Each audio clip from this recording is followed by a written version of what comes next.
ሰላም ሰላም ለእናንተ ይሁን። ዛሬ እንግዲህ በምን አይነት ሁኔታ ውስጥ እንዳላችሁ አላውቅም፣ ግን ይህን ቃል እንዳካፍላችሁ ስለሚገባ የኦሪት ዘፍጥረት ምዕራፍ 15 ላይ ቁጥር 1 ላይ እንዲህ ይላል። ከዚህም ነገር በኋላም የእግዚአብሔር ቃል በራእይ ወደ አብርሃም መጣ እንዲህ ሲል፣ አብርሃም ሆይ አትፍራ፣ እኔ ላንተ ጋሻ ነኝ፣ ዋጋህም እጅግ ታላቅ ነው። የሚገርም ነው። አብርሃም በጣም በፍርሃት ውስጥ ነበር። እወረሳለሁ፣ እኔ የኔ የምለው ነገር የለም፣ በቃ የሆነ አካል ይወርሰኛል፣ ልጅ የለኝም፣ እንዲህ የለኝም እያለ ይፈራ ነበር። ፍርሃት ነበር በውስጡ እና ያኛውን አብርሃም በልቡ እያሰበ እያሰላሰለ አልተናገረውም እኮ እያሰበ እያሰላሰለ እያለ እግዚአብሔር መልካም ነው። ገና ከልቡ አውጥቶ ሳይናገር እግዚአብሔር አብርሃም ሆይ አትፍራ፣ እኔ ላንተ ጋሻ ነኝ፣ ዋጋም እጅግ ታላቅ ነው አለው። ከዛም በኋላ አብርሃም ወደ ታች በልብ ያሰበውን ሁሉ እየዘረገፈ መናገር ጀመረ። እግዚአብሔር ደግሞ በሰው ልብ ውስጥ ሁሉ ያለውን ስለሚያውቅ ገና ሳይናገር አትፍራ አለው። አትፍራ ያለው እኮ ፍርሃት ወደ እሱ እንደመጣ ስላየ እግዚአብሔር የተመሰገነ ይሁን። ስለዚህ በምን አይነት ሁኔታ ውስጥ እንዳላችሁ አላውቅም፣ ነገር ግን ምንም ሆኖ ብቻ በእናንተ ውስጥ እግዚአብሔር መንፈስ ብቻ ይሁን። ዋጋችሁ ታላቅ ነው። ዋጋችሁ ታላቅ ነው። እግዚአብሔር አንተ ዋጋ ታላቅ ነው ካለ ታላቅ ነው ማለት ነው። እግዚአብሔር ማለት እኮ ዓለማትን ሁሉ የፈጠረ አምላክ። እኔ ገረመኝ፣ ዓለማትን ሁሉ የፈጠረ አምላክ ዋጋ እጅግ ታላቅ ነው ብሎ ሲናገር ነው አሁን የገረመኝ። ኢየሱስ ጊዜኔ በጣም የገረመኝ ዓለማትን ሁሉ የፈጠረ ጌታ ዋጋ እጅግ ታላቅ ነው ብሎ ሲመሰክርልን ከዚህ በላይ ምን አለ? እግዚአብሔር የተመነላችሁን ዋጋ እንጂ ሁኔታ ለእናንተ የሚናገረውን ዋጋ አትመልከቱ። ራሳችሁ ለራሳችሁ የሰጣችሁትን ዋጋ አትመልከቱ። እናንተ ታላቅ ናችሁ። ዋጋችሁ ታላቅ ነው። እግዚአብሔር ታላቅ ያለውን እኔ ታላቅ ነው የምለው። ኢየሱስ ጌታ ነው። ስለዚህ እግዚአብሔር ባየላችሁ ልክ ተመላለሱ እንጂ ራሳችሁ ባያችሁትና ሁኔታ እንዲህ ናችሁ ባላችሁ እንትን አትበሉ። ሰዎች ባዩላችሁ ልክ አትመላለሱ። እግዚአብሔር ካከበረ አከበረ ነው። እግዚአብሔር ያከበረውን ማን ነው የሚያዋርድ? ለማዋረድ የሞከረው አካል ራሱ ከእግዚአብሔር ጋር ነው ሰው። ስለዚህ ዋጋችሁን ተመልከቱ። እግዚአብሔር ዋጋ እጅግ ታላቅ ነው ካለ ታላቅ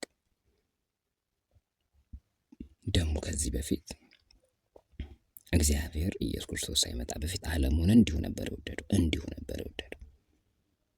ነገር ግን ኢየሱስ ከመጣ በኋላ ግን ሰው በኢየሱስ አምኖ ከዳነ በኋላ የእግዚአብሔር መንፈስ በሰውየው ውስጥ ስለሚኖር የዛ ሰው ዋጋ ምን ያህል እንደሆነ ሰው የእግዚአብሔር መንፈስ ማለት ዓለማትን ሁሉ የፈጠረ መንፈስ ነው። የእግዚአብሔር መንፈስ ማለት በመንፈስ ዓለም ላይ ሁሉንም ነገር ፈጥሮ የጨረሰ አምላክ ነው። ሁሉንም ነገር።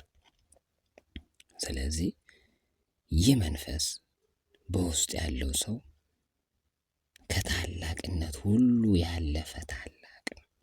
የእግዚአብሔር መንፈስ በውስጥ ያለ ሰው። ስለዚህ እኔ እንስሳት አእምሮ አላቸው ብዬ አስባለሁ። እንስሳት አእምሮ አላቸው። ነገር ግን መንፈስ ግን የላችሁ።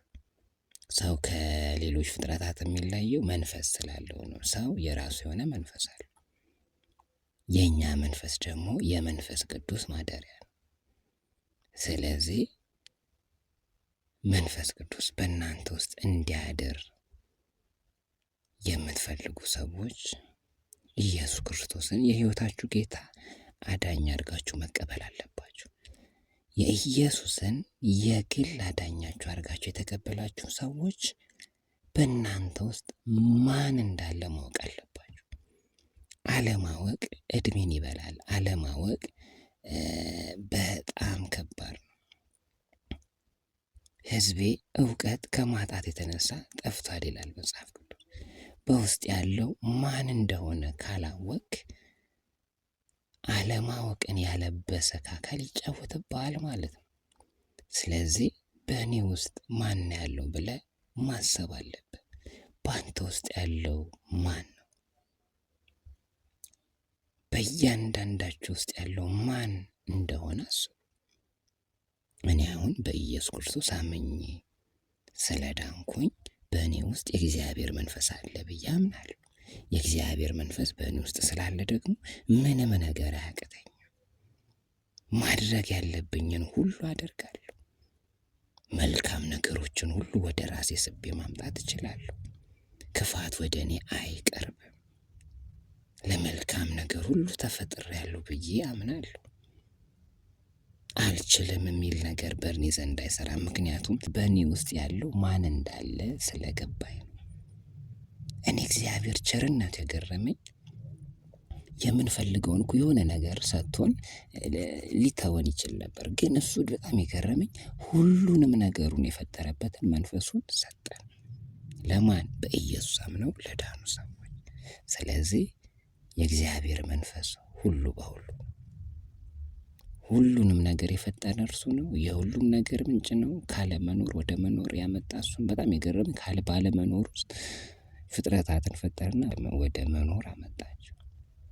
ሃሌሉያ። ስለዚህ እስቲ ተናገሩት። የኔ ዋጋ ታላቅ ነው በሉ። በቃ ዋጋዬ ታላቅ ነው። ውድ ነኝ። የኔ ዋጋ ድንቅ ነው፣ ታላቅ ነው እያላችሁ ኮንፈርም አድርጉ። በሁኔታዎች አትሸበሩ። ሃሌሉያ። እግዚአብሔር የተመሰገነ ይሁን። አብርሃም አትፍራ፣ እኔ ላንተ ጋሻ ነኝ፣ ዋጋም እጅግ ታላቅ ነው። ኢየሱስ ጌታ ነው። ስለዚህ እግዚአብሔር ለእናንተ የመደበው ታላቅነት ነው።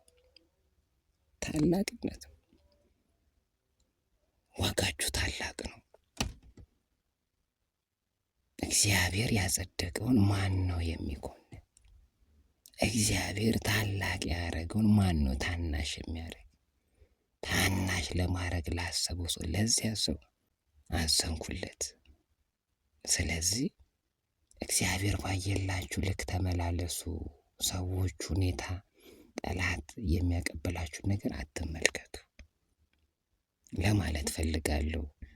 እና እንግዲህ ሁላችሁም በዚህ መንፈስ በዚህ መረዳት እንድትመላለሱ የነገርኳችሁንም ግምት ውስጥ በማስገባት እግዚአብሔርን እንድታመሰግኑ ለእግዚአብሔር ክብር እንድትሰጡ እፈልጋለሁ። እኛ በእግዚአብሔር አምሳል መፈጠራችን ራሱ ይገርመኛል። በታላቁ አምላክ በቃ በእግዚአብሔር መልክ መፈጠር ራሱ እኔ ይገርመኛል። እድል እኮ መላእክት ያላገኙትን ቻንስ እኮ ነው እኛ ያገኘነው። ክብር ለኢየሱስ ሲሆን፣ ስለዚህ እኛ ዋጋችን ውድ ነው፣ ታላቅ ነው።